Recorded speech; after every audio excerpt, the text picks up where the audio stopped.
الحمد لله وحده والصلاة والسلام على من لا نبي بعده أما بعد فأعوذ بالله من الشيطان الرجيم بسم الله الرحمن الرحيم نیچے یا تو اس پہ کور ہو پھر ہونٹوں کے برابر کرتے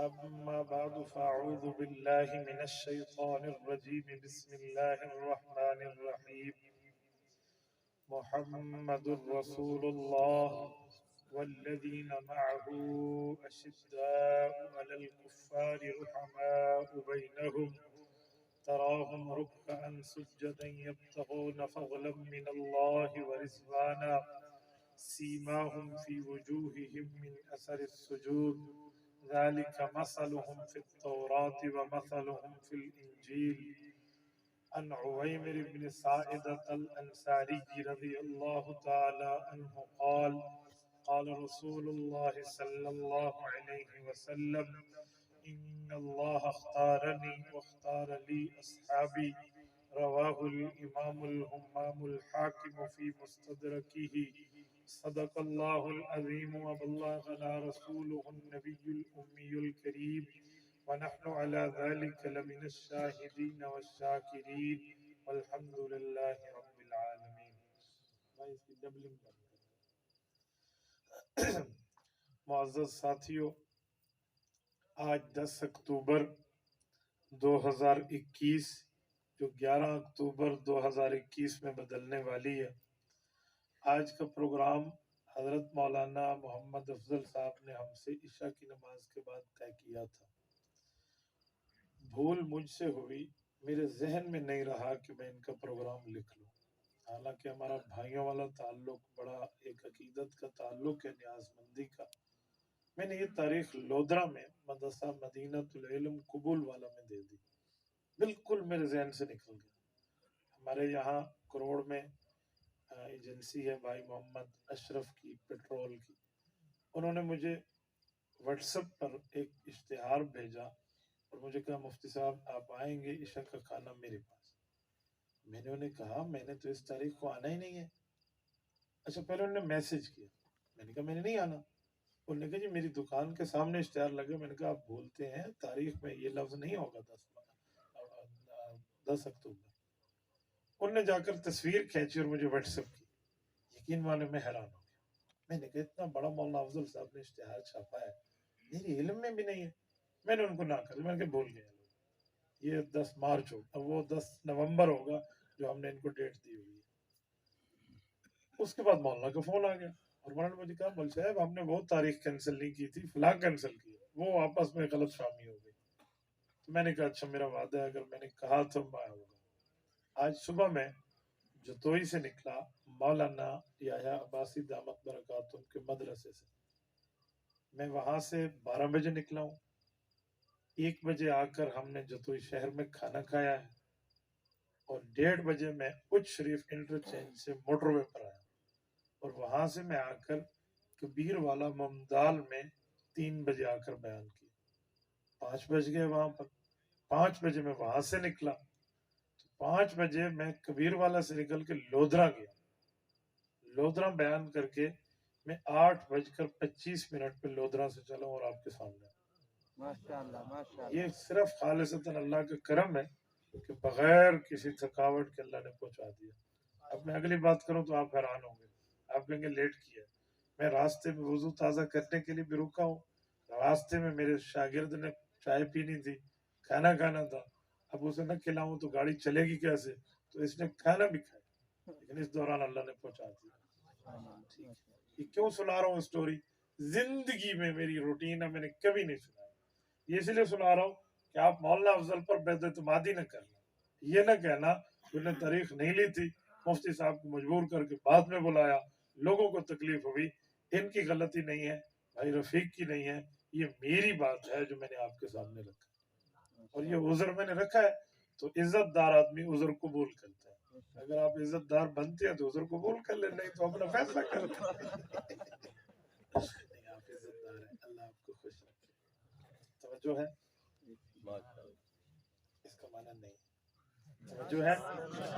سبحان اللہ نہیں، جواب دو، توجہ ہے؟ سبحان اللہ تو آکڑا تسبیح پوری کرو جا ادھر میں کو کڑا جواب دے سی میں تو کہا بھوک لگی سبحان اللہ ترے لگی سبحان اللہ میں پوچھا توجہ سبحان اللہ نہیں، سبحان اللہ کہنے سے عبد الواحد نے تقریر لمبی نہیں کرنی، نہ کہنے سے چھوٹی نہیں کرنی، جو میں نے کہنا ہے وہ میں نے کہنا ہے۔ آپ کے سبحان اللہ سے مجھے فرق نہیں پڑے گا، آپ کو ثواب ملے گا، تو مجھے آپ کے جواب سے فرق آئے گا، ہاں یا نہ۔ توجہ ہے؟ کس توجہ ہے؟ سارے ہاتھ کھڑا کریں گے سارے ساتھ ایک بار اللہ کا نام بلند کرنا، نعرہ تکبیر، جاگ رہے ہیں نا؟ کانفرنس کا عنوان ہے سیرت النبی والصحابہ کانفرنس۔ سیرت کہتے ہیں کردار کو، کریکٹر کو، واقعات کو، حالات کو۔ سنعیدها سیرتها الاولی، قرآن کریم نے بھی لفظ سیرت استعمال کیا ہے۔ حضور پاک اور حضور کے صحابہ کی سیرت کیا ہے، ان کے حالات اور واقعات کیا ہے، یہ میں آپ کی خدمت میں رکھ رہا ہوں۔ یہ بات ذہن میں رکھیں کہ اللہ رب العزت نے ہمارے نبی پاک کو اپنے ساتھی چن چن کر دیے ہیں، اور ہمارے نبی اقدس صلی اللہ علیہ وسلم کو اللہ نے انبیاء میں سے چن کر خاتم النبیین کے تاج سے تاجدار کیا۔ تو سیرت النبی پر یہ بات ذہن میں ہونی چاہیے کہ ہمارے نبی پاک کو اللہ نے ختم نبوت کا تاج دے کر بھیجا ہے کہ حضور پاک کے بعد کوئی نیا نبی پیدا نہیں ہوگا۔ حضور پاک علیہ السلام کی سیرت پر یہ بات ذہن میں رکھیں کہ ہمارے پیغمبر کو اللہ نے وہ سیرت عطا فرمائی ہے جو تمام سیرتوں کے سب سے بڑی سیرت ہے۔ مثلا آپ کہیں گے کیسے؟ حضور پاک صلی اللہ علیہ وآلہ وسلم کو رب نے عرب میں پیدا فرمایا ہے، عجم میں نہیں، کیونکہ عجم کا لفظی معنی ہوتا ہے گونگے لوگ، عرب کا معنی ہوتا ہے گفتگو کرنے والے لوگ۔ تو حضور پاک کو اللہ نے وہ قوم دی نہیں ہے جس پر کوئی اعتراض آ سکے۔ حضور پاک کو اللہ نے بنو ہاشم میں پیدا کیا ہے۔ بنو ہاشم، ہشوم، حشم، یحشم، اس کا معنی ہوتا ہے روٹیاں توڑ کر برتن میں ڈالو، سالن ڈالو، ثرید بناؤ، سرائکی ڈی خان کی زبان میں صحبت بناؤ اور احباب کو کھلا دو، اسے کہتے ہیں ہشوم۔ ہاشم ان کا اصل نام عامر ہے، حضور پاک کے پردادا ہے۔ انہیں ہاشم اس لیے کہتے تھے کہ ان کا دسترخوان وسیع تھا، سخی تھے، کنجوس نہیں تھے۔ تو حضور پاک کو اللہ نے سخاوت والے خاندان میں پیدا کیا ہے تاکہ کنجوسی کا الزام حضور پاک پر نہ آ سکے۔ رسول اللہ کو اس کے بعد اللہ رب العزت نے جس شہر میں بھیجا ہے وہ مکہ ہے۔ قرآن کریم اسے للذی ببکہ کہتا ہے، چوتھے پارے کے پہلے صفحے پہ۔ یہ مکہ اس شہر کا نام ہے جو شہر تمام دنیا جہان میں سب سے پہلا شہر ہے۔ آپ کہیں گے کیسے؟ علماء صحت نے لکھا ہے کہ جس وقت پانی ہی پانی تھا تو اس علاقے میں جہاں آج بیت اللہ قائم ہے، رب کریم نے زمین بنانے کا ارادہ فرمایا، آسمان بن جانے کے بعد والارض بعد ذلك دحاها، اس کی شرح کر رہا ہوں۔ یہ اللہ نے جو زمین بچھائی ہے تو کیسے؟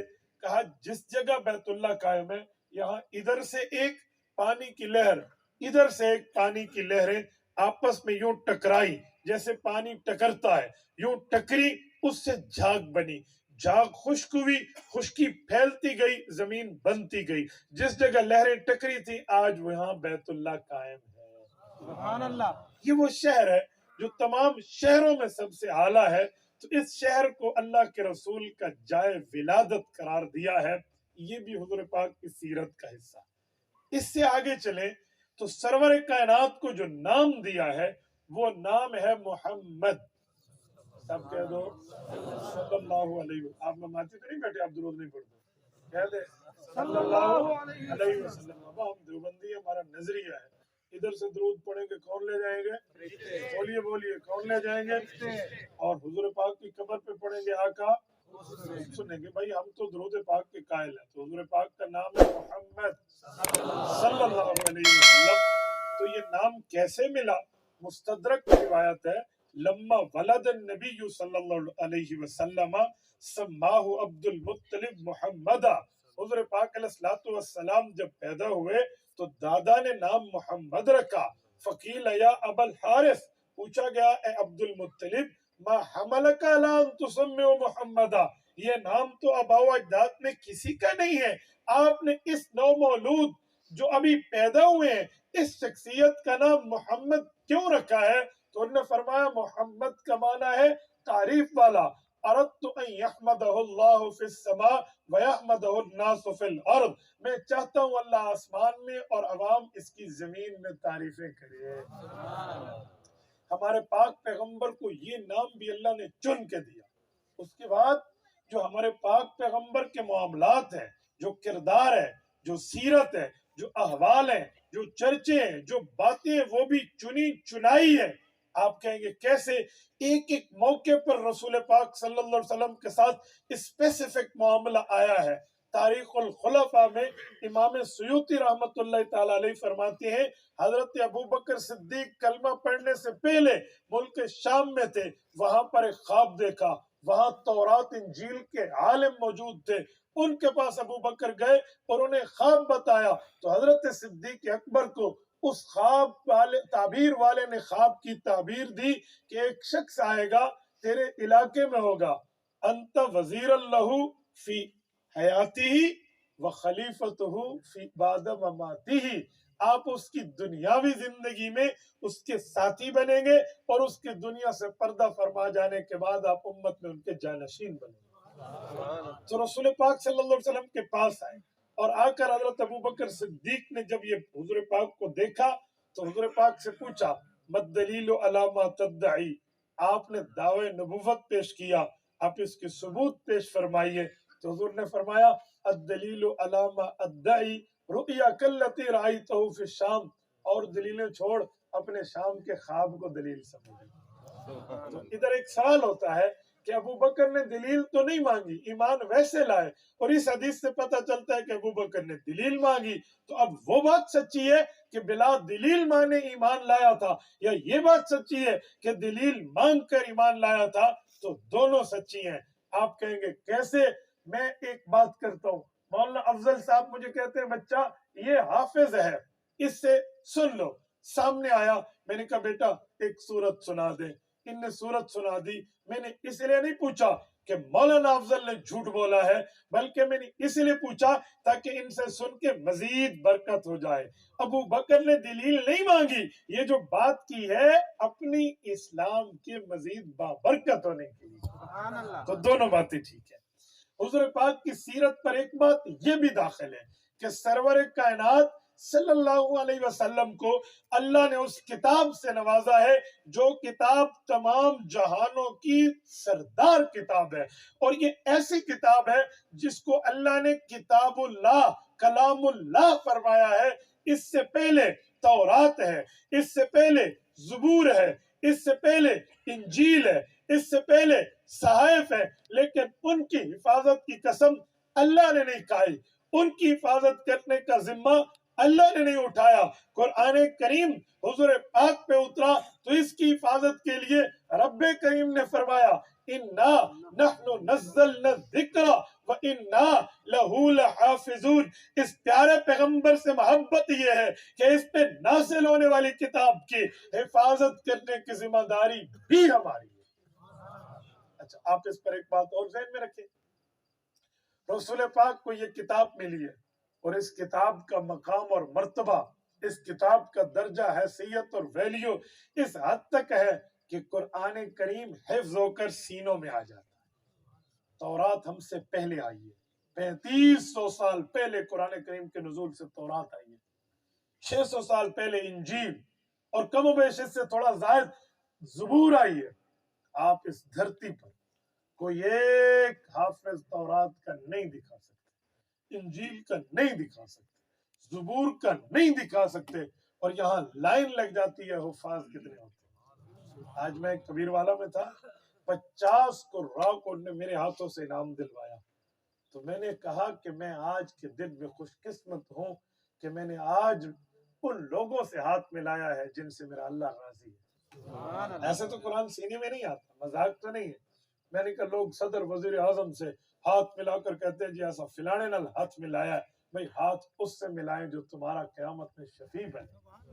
عظمت قرآن، عظمت دینی مدارس، عظمت علماء کرام، شان قرآن کرام، نعرہ تکبیر۔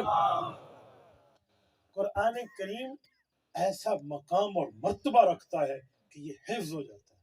اور پھر حضور پاک علیہ الصلوۃ والسلام کی سیرت میں یہ بات داخل ہے کہ میرے پاک پیغمبر صلی اللہ علیہ وآلہ وسلم نے اس قرآن کو خود بھی پڑھا ہے، آگے پڑھنے کی ترغیب دی ہے، اس قرآن کو آگے پڑھایا ہے، اور آج تک یہ قرآن سینہ بسفینہ ہم تک پہنچا ہے۔ رسول اللہ کی سیرت پر میں ایک بات مزید آپ کی خدمت میں عرض کرتا ہوں۔ حضور پاک علیہ السلام کی سیرت وہ سیرت ہے جو تمام انبیاء کرام سے ایک پہلو میں افضل ہے۔ وہ کیا ہے؟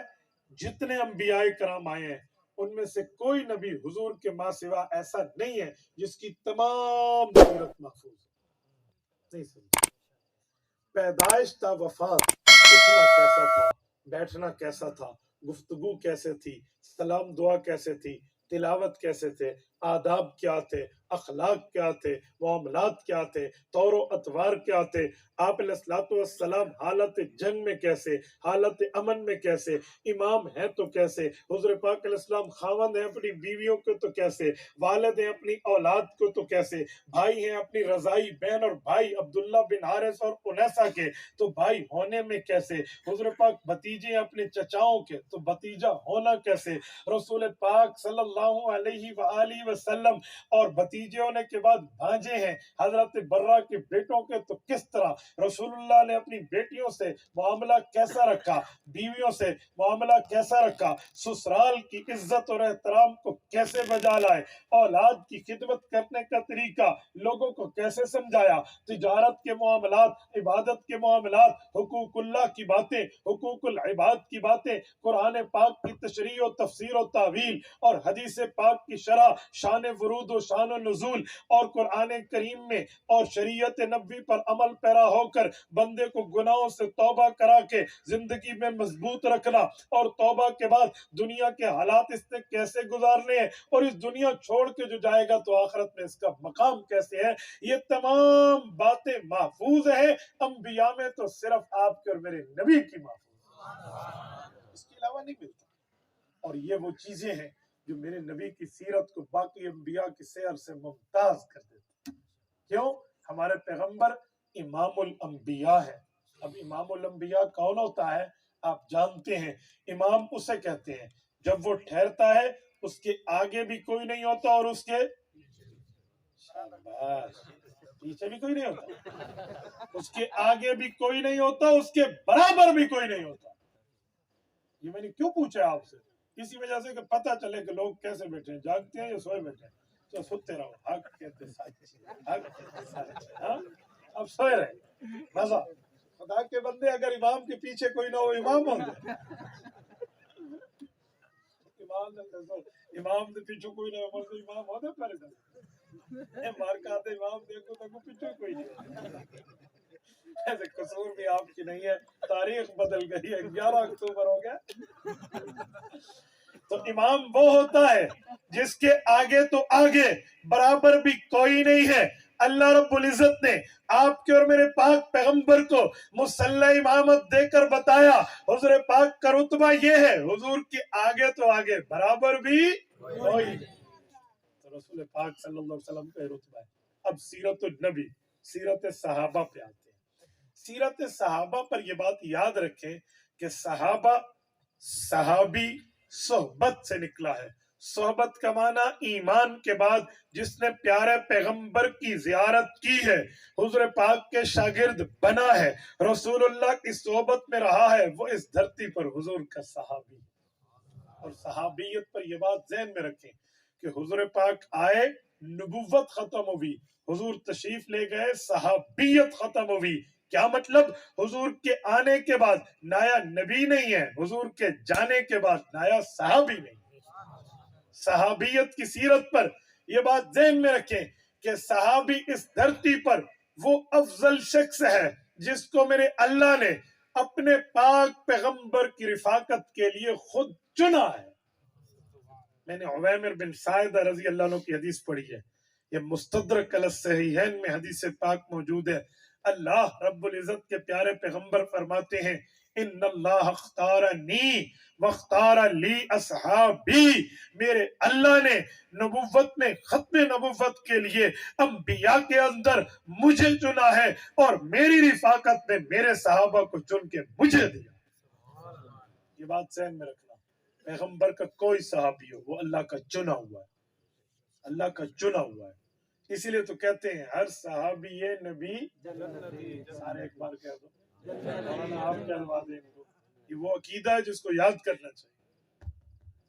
ہر صحابی نبی، ہر صحابی نبی، ہاتھ کھڑا کر کے ہر صحابی نبی، جنتی جنتی ہر صحابی نبی، ہر صحابی نبی.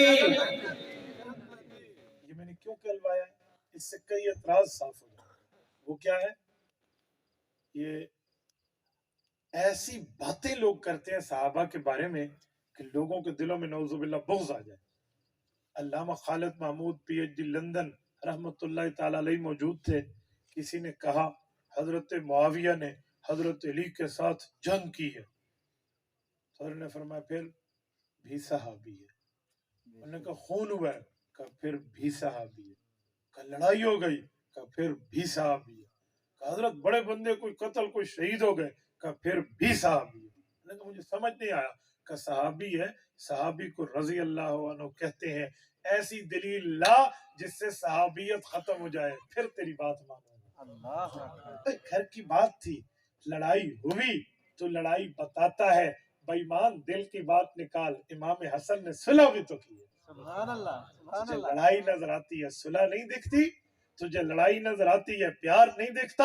تجھے فساد نظر آتا ہے، راضی نامہ نہیں دکھتا.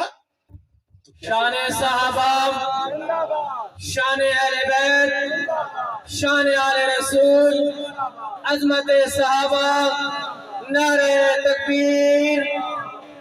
تو صحابیت کا رتبہ کوئی مذاق نہیں ہے. میں ایک جملہ کہتا ہوں سنیے. صحابہ کون ہے؟ توجہ رکھنا. صحابہ میرے پاک پیغمبر کے یارانے کا نام ہے. اہل بیت میرے پاک پیغمبر کے گھرانے کا نام ہے. اسی پر میں بات کر رہا ہوں. صحابی وہ ہوتا ہے جو حالت ایمان میں رسول اللہ کی زیارت کرے. ملا عبداللہ یزدی شرح تہذیب میں لکھتے ہیں ہم الذین ادرکوا صحبت النبی مع الایمان. صحابی اس اعلیٰ درجے کے انسان کا نام ہے جو کلمہ پڑھ کے پیغمبر کی خدمت میں تادم زیست وقت گزارتا ہے. اب صحابی وہ ہے جس کا مقام اور مرتبہ یہ ہے. میں جملہ کہہ رہا ہوں. صحابی کے ساتھ ایک نسبت اللہ کی ہے، صحابی کے ساتھ ایک نسبت رسول اللہ کی ہے. اجی وہ کیا ہے؟ سورۃ فتح ہے، پارہ نمبر 26 ہے. رب کائنات فرماتے ہیں لقد رضی اللہ عن المؤمنین اذ یبایعونک تحت الشجرہ فعلم ما فی قلوبہم. کہا میرے پاک پیغمبر رب کریم نے حضور پاک کے صحابہ کا ذکر کیا. کہا میں ان لوگوں سے راضی ہو گیا جن لوگوں نے صلح حدیبیہ کے موقع پر آپ کے ہاتھ میں ہاتھ دے کر بیعت کی ہے، اور ان کی بیعت کے وقت ان کے دلوں میں جو اخلاص تھا اللہ ان کو جان گئے ہیں، اللہ کے علم میں ہے. انما یبایعونک انما یبایعون اللہ. یہ وہ طبقہ ہے جو صرف آپ کے ہاتھ پر بیعت نہیں کرتا بلکہ آپ کے ہاتھ میں ہاتھ دے کر اللہ پر بیعت کر رہا ہے. تو آپ اندازہ لگائیں. آپ کہتے ہیں نماز کا طریقہ بتاؤ. عنوان کیوں سیرت صحابہ دیا؟ عنوان دیتے مسنون نماز میں، اس کا طریقہ بتا دیتے. وہ بات کریں جو بس عنوان کے مطابق. ہم عنوان سے ہٹ کے بات کریں گے، لوگ کہیں گے عنوان تے گال کرنی نہیں سی تھی، بلایا کیوں؟ آپ عنوان دیں مسنون نماز.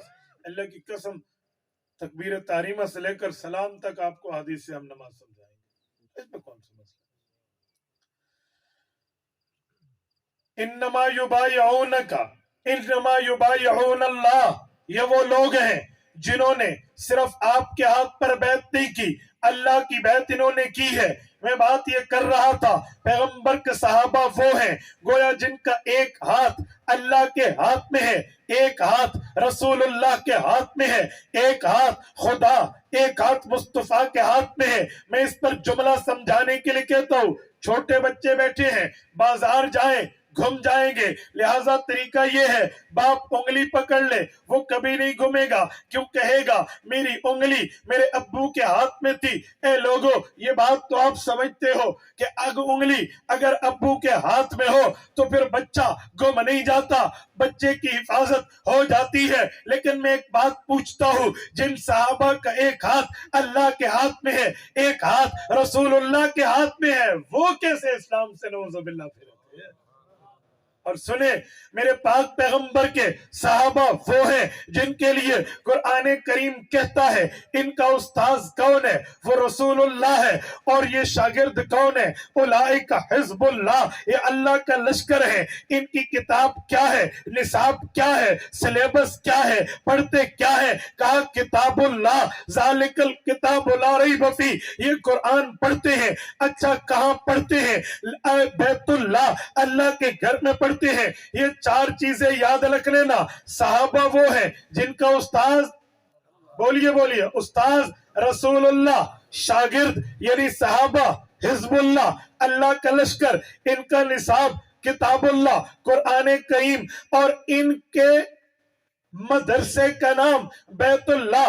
جب یہ چار چیزیں اکٹھی ہو جائیں، استاذ بھی ہو، شاگرد بھی ہو، نصاب بھی ہو اور مدرسہ بھی ہو، پھر پڑھنے کے بعد امتحان کی ضرورت آتی ہے۔ جب امتحان کی ضرورت آئی تو رب کائنات نے امتحان کی بات فرمایا اولئک الذین امتحن اللہ، امتحان کا وقت آیا، امتحان لینے والا خود اللہ۔ اچھا یہ یاد رکھیں، جب شاگرد بھی ہو، استاذ بھی ہو، مدرسہ بھی ہو، کتاب بھی ہو، امتحان بھی ہو، پھر جب امتحان پورا ہو جاتا ہے تو رزلٹ آتا ہے، نتیجہ آتا ہے۔ اللہ نے فرمایا جب استاد رسول اللہ، شاگرد حزب اللہ، مدرسہ بیت اللہ، نصاب کتاب اللہ، امتحان والا میں خود اللہ، اب نتیجہ آیا رضی اللہ، سبحان اللہ، رضی اللہ عنہم ورضوا، نتیجہ آیا رضی اللہ۔ میرے دوستو میں جملہ سمجھانے لگا ہوں، پیغمبر کے صحابہ میں ہر طرح کی آپ کو ثقافت، ہر طرح کی ولایت، ہر طرح کی دیانت و امانت، صدق و صداقت نظر آئے گی۔ اصل وجہ یہ ہے، یاد رکھے جب ہمارے استاد، ہمارے بزرگ، ہمارے دوست یہ جملہ سٹیجوں پر کہتے آئے ہیں کہ ستارے صحابہ ہیں، چاند رسول اللہ ہے، وجہ کیا ہے بھئی؟ وجہ یہ ہے اگر ستارے جمع ہو وہ چاند بنتا ہے، چاند بکھرے وہ ستارے بنتے ہیں، سارے مسائل اکٹھے ہو وہ نبوت ہے، نبوت کے وصف بکھرے وہ پیغمبر کے صحابہ ہے۔ اور یہ بات یاد رکھیں، پیغمبر کے صحابہ کو رب نے وہ مرتبہ دیا ہے کہ یہ ایمان کے لیے معیار ہے، معیار حق و صداقت ہے۔ کیا مانا؟ پیغمبر کے صحابہ ایمان لانے کے لیے معیار ہے۔ معیار کسے کہتے ہیں؟ پیمانے کو کہتے ہیں۔ پیمانہ کسے کہتے ہیں؟ پیمائش کو کہتے ہیں۔ پیمائش کا مطلب آئیڈیل اور مضمون، آئیڈیل اور نمونہ ہوتا ہے۔ میں آپ کے سامنے ایک جملہ کہتا ہوں، ہاں جی مجھے پگڑی چاہیے، کیسی؟ اس کلر کی، اس ڈیزائن کی، اس کپڑے کی۔ آپ پگڑی لے کر آئے، اگر کوئی بندہ اس طرح لے کر آئے وہ اجرت کا مستحق ہے، اور اس ڈیمانڈ پگڑی سے ہٹ کے کچھ اور لائے، وہ افضل کیوں نہ ہو، اچھی کیوں نہ ہو، اعلیٰ کیوں نہ ہو، وہ ردی کے برابر ہوگی کہ ڈیمانڈڈ چیز نہیں لایا، مطلوبہ چیز نہیں لایا۔ اسے معیار کہتے ہیں۔ پیغمبر کے صحابہ کو رب نے ایمان کا معیار قرار دیا ہے۔ فرمایا وَإِذَا قِيلَ لَهُمْ آمِنُوا كَمَا آمَنَ النَّاسُ قَالُوا أَنُؤْمِنُ كَمَا آمَنَ السُّفَهَاءُ أَلَا إِنَّهُمْ هُمُ السُّفَهَاءُ وَلَكِنْ لَا يَعْلَمُونَ۔ فرمایا کچھ لوگ ایسے تھے، وہ آئے پیغمبر کریم علیہ التحیت والتسلیم کے بعد، ہم ایمان لانا چاہتے ہیں، اسلام لانا چاہتے ہیں، دین پہ عمل کرنا چاہتے ہیں، ہمیں مذہب میں داخل کیجئے۔ حضور پاک نے فرمایا آمینو کما آمن الناس، ایمان لاؤ جیسے یہ لوگ لائے ہیں۔ امام محمود آلوسی نے لکھا ہے کما آمنا ابو بکر، جیسے ابو بکر لایا، کما آمنا عمر، جیسے عمر لایا، کما آمنا عثمان، جیسے عثمان لایا، کما آمنا علی، جیسے حیدر کرار ایمان لایا۔ اس طرح ایمان لاؤ، لیکن جو سامنے والا طبقہ تھا، اس کے سینے میں جو دل تھا، اس دل کے اندر صحابہ کا بغض تھا، صحابہ کی نفرت تھی، صحابہ سے محبت نہیں تھی۔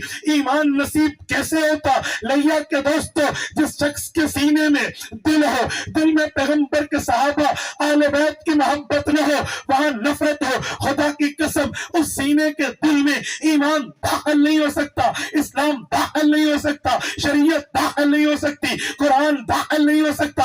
ان لوگوں نے صحابہ کو تبرے کی نظر دیکھی، ان لوگوں نے صحابہ کو نفرت کی نظر دیکھی، تو کہا انؤمن کما آمن السفہاء، ہم ایمان لائیں جیسے یہ بے وقوف لائے ہیں، ہم اس طرح ایمان نہیں لاتے۔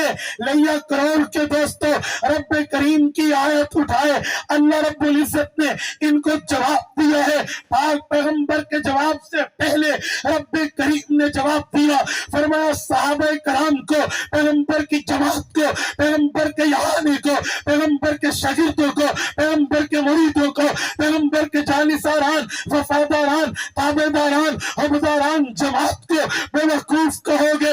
رب فرما سکتے تھے انکم لکاذبون، تم جھوٹ بولتے ہو، یوں نہیں فرمایا۔ اللہ فرما سکتے تھے قد کذبتم، تم جھوٹے ہو، یوں نہیں فرمایا۔ رب فرما سکتے تھے ھذا لیس بالقوی، ھذا لیس بالسدید، یہ سچی بات نہیں ہے، لیس بالصواب، حقیقی بات نہیں ہے، لیکن یوں نہیں فرمایا۔ دشمن صحابہ، دشمن اہل بیت، جس کے سینے میں پیغمبر کی جماعت کا بغض ہے، اس کو اس کی زبان میں رب نے جواب دیا ہے، فرمایا یہ نہیں، الا انہم ہم السفہاء، الا کا معنی خبردار، انہم کا معنی یہ، ہم کا معنی یہ، سفہاء میں ہم ضمیر کا مرجع یہ کہہ کر بار بار ہم کی ضمیر لائی تاکہ بات مضبوط بنے۔ اسے انگلش میں کہتے ہیں the forcible sentence، مضبوط ترین جملہ۔ رب نے بولا الا انہم ہم السفہاء ولکن لا یعلمون، ایک بے وقوف وہ ہوتا ہے جسے سمجھاؤ وہ سمجھ جاتا ہے، اور صحابہ کے دشمنوں، پیغمبر کے صحابہ بے وقوف نہیں ہے، تم بے وقوف ہو، تمہیں علم بھی نہیں۔ یہ پیغمبر کے صحابہ کے دشمن کو، پیغمبر کے صحابہ کے منکر کو کہا ہے، جس کے سینے میں پیغمبر کے صحابہ اور اہل بیت کا بغض چل رہا ہو۔ یہ بات یاد رکھیں، محبت اور نفرت ایک شخص کے بارے میں ایک دل میں جمع نہیں ہو سکتی۔ یاد رکھیں، یہ دل پیمانہ ہے، یہ دل ایک پیالہ ہے، ایک کاس ہے، اس میں یا حضور اور حضور کی جماعت کی محبت آئے گی یا نفرت آئے گی، دو چیزیں نہیں آ سکتی۔ میں نے آج تک نہیں دیکھا جس کے سینے میں بغض صحابہ ہو، جس کے دل میں بغض اہل بیت ہو اور اس کا چہرہ کھل اٹھے۔ جی نہیں، وہ لاکھ ہنسنے کی کوشش کرے، وہ کروڑ منہ بنا کر اسمائل دینے کی کوشش کرے، ایویں لگتا ہے جی میں کتا موتری کھڑوتا ہوں۔ جس کے سینے میں پیغمبر کے صحابہ اور اہل بیت کا بغض ہو، یوں لگتا ہے جیسے ایک کتے کے پیشاب سے اس کا منہ دھو دیا گیا۔ یہ پیغمبر کے اہل بیت اور پیغمبر کے صحابہ کے بغض کا انجام دنیا میں ہے۔ اور سنو، فلا عذاب الآخرت اکبر لو کانوا یعلمون، قرآن کہتا ہے یہ دنیا کا عذاب ہے، کذالک العذاب، دنیا کا ہے، فلا عذاب الآخرت اکبر لو کانوا یعلمون، آخرت کا عذاب اس سے بڑھ کے ہوگا۔ اور جس کے سینے میں پیغمبر کی جماعت، پیغمبر کے ساتھی، پیغمبر کے اہل بیت کا بغض ہو، حضور پاک کا ان کے ساتھ رویہ کیا ہے؟ یہ تو اللہ نے جواب دیا۔ حضور کیا فرماتے تھے؟ صحیح جامع ترمذی جلد نمبر 2 ابواب المناقب، باب مناقب عثمان، رسول پاک علیہ السلام ایک جنازے پر آئے ہیں، جنازہ پڑھانے کے لیے اللہ کے رسول نے چہرے سے کپڑا ہٹایا اور الٹے پاؤں واپس تشریف لے گئے۔ میں جنازہ نہیں پڑھاتا، انہو کان یبغض عثمان فابغضہ اللہ، یہ وہ خناس ہے، یہ وہ بد نصیب ہے، یہ وہ محروم ہے، یہ وہ بدبخت ہے، یہ وہ اسٹوپڈ مین ہے جس کے دل میں حضرت عثمان کا بغض تھا، رب اس سے نفرت کرتا ہے۔ یہ پیغمبر کریم کا فعل، رسول اللہ کا طرز عمل ہے، اور سرور کائنات صلی اللہ علیہ وسلم کا طرز عمل اس کے لیے حرف آخر ہے۔ اور سنو، میں ایک بات کہہ رہا ہوں، پیغمبر کے صحابہ اور اہل بیت کی محبتیں کتنی تھی، آج لوگ نفرتیں بتاتے ہیں۔ حضرت علی درمیان میں چل رہے، دائیں حضرت ابو بکر، بائیں حضرت عمر چل رہے، تینوں چل رہے تھے اتفاق سے۔ حضرت ریج المرتضیٰ کی قد تھوڑی سی چھوٹی، ان دو کی لمبی قد تھی، تو چلتے ہوئے حضرت عمر نے بطور ہنسی خوشی حضرت ریج المرتضیٰ کو کہا، اے علی، کبھی لنا لکھا ہوا تو دیکھا ہوگا؟ کہا جی ہاں۔ کہا جب لنا کا لفظ لکھا جاتا ہے، لام لمبی ہوتی ہے، نون چھوٹا ہوتا ہے، پھر الف لمبا ہوتا ہے، یہ لنا ہے؟ کہا جی ہاں۔ کہا ادھر حضرت ابو بکر کا قد مبارک لمبا، ادھر حضرت عمر کا قد کا میرا لمبا، درمیان میں آپ کا قد قدرے چھوٹا ہے، تو ایسے لگتا ہے جیسے لفظ لنا چل کر آ رہا ہو۔ ٹھیک ہے؟ حضرت علی نے فرمایا میں کچھ کہوں؟ کہ جی ارشاد۔ کہ لنا سے اگر نون نکال دیں مجھے، فبقی اللہ، میرے بغیر تو پھر تم باللہ بچے۔ یہ محبت ہے، یہ پیار ہے، یہ تعلق ہے، یہ یگانگت ہے، یہ عقیدت ہے۔ اس کو نفرت کی باتیں سنو، نفرتیں وہ بتائے گا جس کے دل میں پیغمبر کی جماعت کی نفرت موجود ہو۔ میں نے کہا نا یبغض عثمان فابغضہ اللہ، اس کے دل میں بغض عثمان تھا تو اللہ رب العزت نے اس سے بغض کی بات فرمائی۔ اس سے پتہ چلا کہ اللہ رب العزت نے اس سے نفرت کی بات فرمائی۔ میں بات کلوز کرنے لگا ہوں، توجہ رکھنا، بطور خلاصہ، بطور سمری، بات کر کے بات کا نچوڑ پیش کر رہا ہوں۔ میں نے بات چلائی تھی سیرت النبی و سیرت صحابہ سے، میں نے پیغمبر کی سیرت بھی پیش کی، پیغمبر کے صحابہ کی سیرت بھی پیش کی۔ ہماری اس بات گفتگو کا ایک ہی مقصد ہے، ہم صرف یہ نہ کہیں وہ اچھے تھے، وہ تو اچھے تھے، ہم کہیں تب بھی اچھے، نہ کہیں تب بھی اچھے۔ بہتر یہ ہے کہ اچھوں کا کردار پہ عمل کرنے والے ہمارے کردار میں، ہمارے کریکٹر میں پیغمبر کے صحابہ، پیغمبر علیہ الصلوۃ والسلام کی سیرت جھلکتی ہو۔ بہتر ہے آج ہم طے کریں، ہم نے نبی پاک کی سیرت سنی، نبی کے صحابہ کی سیرت سنی، مزید سنیں گے۔ اس اٹھنے کے بعد ہم اپنی اولاد کے نام پیغمبروں کے نام پہ اور پیغمبر کے صحابہ کے نام پہ رکھو گے انشاءاللہ۔ اللہ آپ کو ہمیں صراط مستقیم عطا فرمائے۔ اقول قولی ھذا واستغفر اللہ وآخر دعوانا ان الحمد للہ رب العالمین۔